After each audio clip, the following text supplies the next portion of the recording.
muito bom dia. E cara, eu lembro que assim, não faz muito tempo, mas eu estudava numa escola antiga.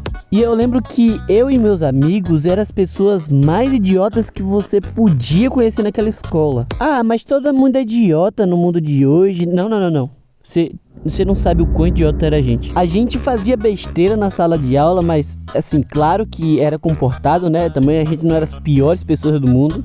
Mas a gente era tão resenha que a gente conseguia contaminar o professor ao ponto dele resenhar com a gente também. E o melhor é que com o tempo, fazendo isso, a gente se tornou a turma mais bagunceira e a favorita dos professores. Pelo menos eu acho, né? Só que o ponto não é esse. Foco. E assim, a turma, ela sempre foi unida ao ponto de fazer besteira enquanto que o professor não estava na sala de aula. Chegando ao ponto de passar algumas respostas de atividade pra ajudar, né? E terminar mais cedo. E isso é coisa de adolescente, né? Não tem o que fazer. E aí, com o passar dos anos, estudando junto, a gente foi aumentando nossa intimidade. Como se reunir fora da escola e conversar muito nos grupos de amizade, sempre reforçando o elo. E tem uma coisa que eu me arrependo um pouco de ter começado a fazer com eles. A gente começou a fazer umas brincadeiras que na maioria envolvia violência. Só que tem uma em específico que se você fizesse na hora errada e do jeito errado, podia dar muita merda. Que é abaixar o short do outro. E é nisso que acabou dando errado e ainda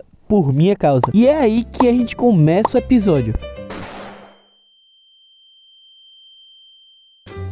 Se eu não me engano, foi no dia de quarta ou quinta-feira que eu lembro que a turma se reuniu para ter uma aula de informática. E aí, como todo mundo detestava essa aula porque é muito cedo, a pessoa ainda tinha que ir para casa meio-dia e voltar 2 horas naquele só do diabo.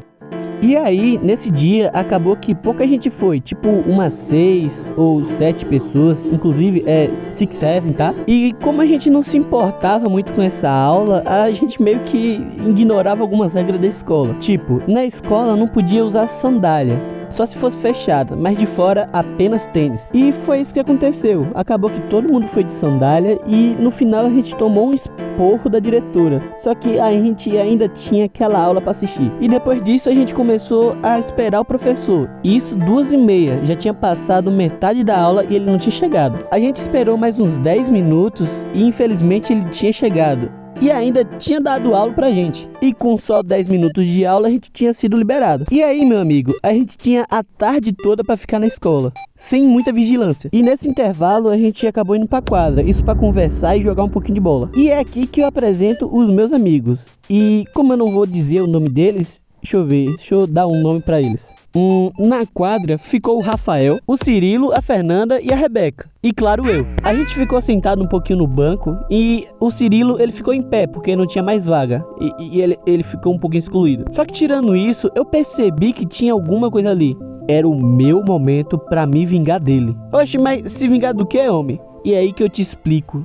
Um tempo atrás desse acontecimento, ele abaixou o meu short na frente das minhas amigas enquanto que estava gravando. Então agora eu tinha um vídeo meu de cueca empinando a bunda na galeria de outra pessoa. Só que aí depois eu pedi pra apagar e ela disse que apagou. Só que 2 semanas depois ela mandou um vídeo no grupo em visualização única de eu de cuequinha e eu chorei. Mentira, eu não chorei não, porque eu já tinha esquecido e eu sou de boa com isso. Só que voltando pra aquela história lá, enquanto que eu tava sentado, eu notei que ele tava de bobeira. Ele tava de costa pra mim e eu olhei pro Rafael, que tava sentado no outro lado do banco. E as meninas estavam sentadas entre a gente. E o negócio que eu acho massa é que a compreensão do homem é instantânea pra fazer o mal. Então ele percebeu o meu pensamento só com uma olhada e eu me levantei. Eu fui lentamente para trás do Cirilo e eu abaixei o short dele com força na frente das meninas. E aí foi que eu percebi um negócio, que quando eu olhei pra minha mão, não só tinha o short dele que tinha descido pro joelho, mas tinha a cueca que tinha descido também.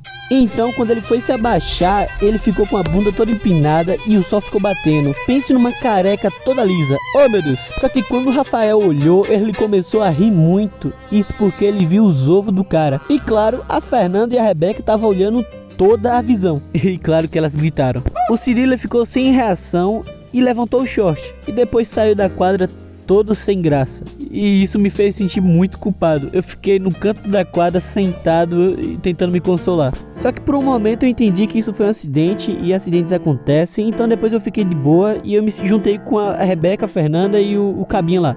A gente começou a conversar sobre o que tinha acontecido e depois de um tempo a turma que estava tendo a aula de informática foi liberada. Elas vieram pra quadra e a gente contou o que aconteceu. A gente começou a criar um bocado de apelido pra ele e ele aparece bem na hora. E ele disse que tinha contado isso pra diretora. E eu gelei. Sério, pense num gelado, mas gelado mesmo. Eu fiquei pensando assim, meu Deus, o que eu fiz na minha vida? Eu feri a dignidade de um homem e ele vai querer se vingar. E ainda mais pior do que eu fiz com ele. Só que aconteceu um negócio que eu não esperava. Ele disse que tava mentindo e ele só tinha saído da quadra pra beber uma água. E aí bateu o horário de ir embora, né? A gente voltou pra casa depois de ficar a tarde toda bobeando pela escola. E ele ficou isso na cabeça. Tanto que um tempo depois eu tomei um murro dele, que eu acho que foi o murro que mais doeu em toda a minha vida. Isso ainda na brincadeira de castanha. E pra você que não sabe, castanha é uma brincadeira muito saudável, onde que você faz um cadeado com seus amigos, que ela é chamada de cadeado do vento, onde que você não pode sair e apenas a pessoa que é dona da chave pode te liberar. Tá, e ela funciona o seguinte, a brincadeira consiste em, quando você senta na cadeira, você tem que falar castanha. E se você não falar, você tá lascado. Porque é como se você liberasse a pessoa te dar um murro. E a pessoa, ela pode te espancar até você dizer castanha. E foi nisso aí que eu vacilei. No fim do intervalo, eu tinha sentado na cadeira, né, pra arrumar meus materiais. E eu esqueci dessa brincadeira infeliz. Eu vi o Cirilo se aproximar e eu pensei que ele só tava querendo um pedaço do meu lanche ou só bater uma resenha. E eu vi uns 3 caras que eram da nossa turma entrando na sala só pra ver o fatídico soco que ele ia me dar. E aí foi então que eu não percebi e ele me deu um soco nas costas que ardeu tanto, velho. Ardeu tanto que eu ajeitei minhas costas assim pra frente. Ai! E aí eu entendi que eu tinha vacilado na brincadeira. Depois disso a gente ficou em paz, né? Porque é coisa de adolescente, coisa de gente besta e é isso. Então uma dica que eu tenho pra você é que se você estiver brincando dessas brincadeiras, tenha cuidado. Não puxe a cueca do seu amigo também, ainda mais em público. Só que aqui é o final do vídeo, espero que você tenha gostado. Dá aquele like, se inscreve pra dar uma ajudada que vai me motivar muito, você não tem noção. E até o próximo vídeo.